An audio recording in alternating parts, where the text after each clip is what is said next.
నమస్తే, welcome to our channel. నేను మీ ప్రియాంకర. CV Anand గారి కృషి ఫలించింది. మరి అది ఎందులో అనేది తెలుసుకుందాం. దీని గురించి మనతో మాట్లాడడానికి senior journalist doctor Durga Vadlamani గారు ఉన్నారు.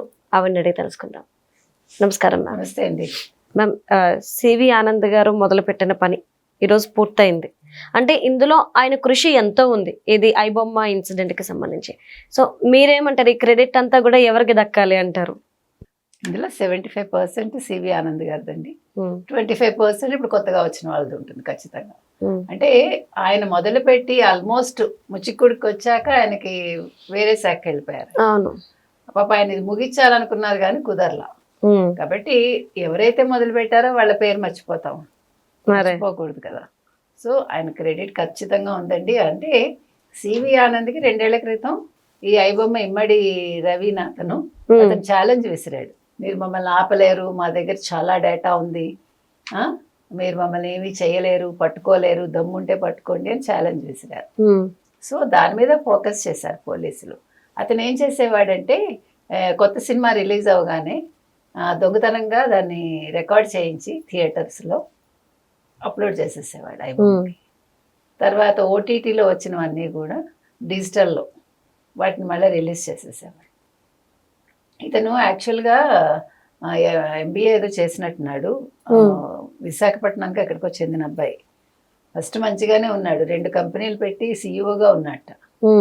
అంటే తెలివితేటలు ఎక్కువైతే కూడా పర్వర్టెడ్గా అయిపోతారేమో మనుషులు. అతి తెలివితేటలు కూడా పనికిరా ఉంటాను చూడండి.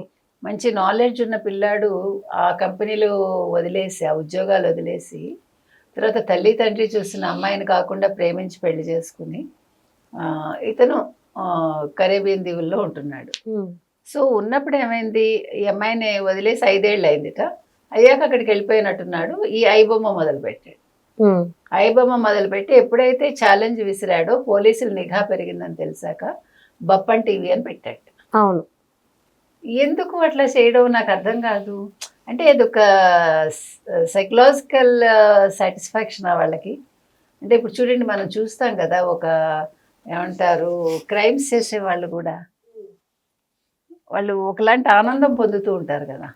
ఆ రకంగా ఏమన్నా అతను అలా అయ్యాడా? అంటే పోలీస్ ఆఫీసర్ కూడా నిన్న నేను చూసిన వీడియోలో ఒక మాట అన్నారు. ఫస్ట్ నేనే చూడాలి మూవీ అనే కుతూహలం ఆయనకు ఉండేదంట. ఆ కుతూహలమే దీనికి దారి తీసింది అంటే చాలా ఆశ్చర్యం అనిపించింది మేడం అది ఆ వర్డ్స్ వినగానే. అంటే చూడాలనుకోవడం తప్పలేదు. నువ్వు సిటీలో ఉండు, సినిమా రిలీజ్ అవగానే బుక్ చేసుకుని చూడు. నువ్వు ఎక్కడో ఉండే ఆ సినిమా నేను చూడాలనుకుంటే అది తప్పు కదా. అంతే కదా. నువ్వు చూడాలనుకోవడం తప్పు కాదు, దొంగతనంగా చూడాలనుకోవడం తప్పు. అవును, మీ కుతూహలం తప్పు కాదు, ఆ కుతూహలం కోసం మీరు వెళ్ళిన మార్గం తప్పు. అవునా? అవును. ఇంత తెలివితేటలుండి ఇవాళ ఏం సాధించాడు అతను? ఇప్పుడు రిమాండ్ విధించారు, అతనికి బెయిల్ కూడా దొరకదు. పోలీసులు విచారణ కోసం ఒక 1 వీక్ అడిగారు మాకు రిమాండ్కి ఇమ్మని. అసలు అంటే నేను అనేది ఏంటంటే, మీరందరూ కూడా టెక్నాలజీలో నాలెడ్జ్ ఉండి ఏం సాధిస్తున్నారు? ఎందుకు ఇట్లాగా పక్కదోవ పడతారు? సో ఇప్పుడు ఏం చేశారు నిన్న పోలీసులు చూడండి, అది ఎక్కడ విజయం అంటే పోలీసులది. నన్ను పట్టుకోలేరు అన్న ఇమ్మడి రవి చేత ఏమంటారు సర్వర్లు ఓపెన్ చేయించి మొత్తం అవన్నీ ఈ ఐబొమ్మను బప్పన్ టీవీ మూయించారు. నన్ను పట్టుకోండి చూద్దామంటే పట్టుకోవడం ఏంటి, నీ చేత అవన్నీ కూడా మూయించారు. పోలీసులు ఎంత పెద్ద విజయం అండి ఇది. ఇవాళ సినీ పరిశ్రమ ఊపిరి పీల్చుకుంటోంది, కానీ గట్టిగా ఊపిరి పీల్చుకోవటానికి లేదు. మళ్ళీ ఇంకో రవి తయారు కాకుండా ఉండాలి. ఇప్పుడు కూడా ఏమవుతుందంటే చెడు తొందరగా మీకు ఏమంటారు మొలకెత్తిపోతుంది కదా మంచి కంటే కూడా. అందుకని పోలీసులు కొంచెం నిఘా పెంచాలి. ఎన్ని చేస్తారండి పోలీసులు మాత్రం ప్రతిదానికి మనం తెల్లారు లేచి తిడుతూ ఉంటే ఎట్లా? వాళ్ళు ఏవి చేస్తారు? పనికిమాలిన వాళ్ళకి కాపలాలు కాస్తూ ఉంటారా రాజకీయ నాయకులకి? వాళ్ళు చేసే ఏమంటారు పాదయాత్రలో, లేకపోతే ఏంటి ఏదన్నా ఏమంటాం మనం, వాళ్ళని వెళ్ళి పరామర్శ యాత్రలకి, లేకపోతే ఇవి చూస్తారా, లేకపోతే నిజంగా దొంగలు పట్టుకుంటారా? ఏం చేస్తారు? కాబట్టి వాళ్ళ నాన్నగారు కూడా అప్పారావు గారట, ఆయన పేరు ఇమ్మడి అప్పారావు. ఆయన మాట్లాడారట ఇది వీళ్ళతోటి, విలేకరులతో మాట్లాడుతూ, మా అబ్బాయి ఎందుకు చేశాడో మాకు తెలియదండి, మేము చూసిన సంబంధం కూడా అతను చేసుకోలేదు, అతను ప్రేమించి పెళ్లి చేసుకున్నాడు, ఆ అమ్మాయిని కూడా వదిలేశాడు, మాకు ఐడియా లేదని చెప్పారట.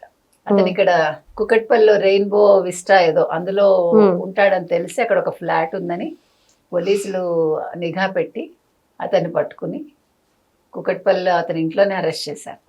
అయితే ఫ్లాట్స్ ఉంటారు కదా మిగతా వాళ్ళు, మాకు అతను వేరే బోర్డ్స్ ఏం పెద్దగా తెలియవని చెప్పారు. అంటే నేను అనేది ఎందుకు ఇట్లాగా ఈ యువత ఇంత మంచి నాలెడ్జ్ పెట్టుకుని, నిన్న కూడా మనం మాట్లాడుకున్నాం, మంచి పనులు చేయొచ్చు, మంచి మంచి యాప్స్ వాళ్ళు తయారు చేయొచ్చు, వాళ్ళ పేరు చిరస్థాయిగా ఉండిపోతుంది. అంతే.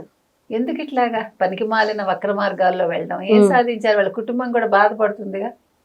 అయ్యో ఏంటి నా కొడుకు ఇట్లా చేశాడు, ఏం తప్పు చేసావు అని వాళ్ళు బాధపడిపోతారుగా. వాళ్ళని చుట్టుపక్కల వాళ్ళు ఎట్లా ట్రీట్ చేస్తారు? ఏంటి ఇట్లాంటి పిల్లాడిని కన్నారా మీరని, అది ఇంకా వేదన కదండి. ఇప్పుడు మీరు చేసిన తప్పకు మీ తల్లిదండ్రులు అనవసరంగా బాధపడాలి జీవితకాలం. మిమ్మల్ని కన్నందుకు వాళ్ళకి వేదన మిగులుస్తారా మీరు? ఈ ఐ బొమ్మలో ఐ అనేది ఇమ్మడి బొమ్మ అనమాట. అది ఏంటది? నిజంగానే సంథింగ్ రాంగ్ అబ్బాయికి, నన్ను అడిగితే సైకలాజికల్గా ఏదో ప్రాబ్లం ఉంటుంది, అందుకని ఇట్లా చేశాడు. ఏది ఏమైనా ఇది సివి ఆనంద్ గారి విజయం అని పక్కాగా చెప్పచ్చు, అందులో తప్పేమి లేదండి. ఆయన మొదలుపెట్టి ఆల్మోస్ట్ 90% ముగించాక అది వేరే వాళ్ళ చేతుల్లోకి వెళ్ళింది. ప్రెసెంట్ ఆఫీసర్ ఎవరుంటే వాళ్ళది కూడా ఈ విజయంలో భాగస్వామ్యం ఉంటుంది.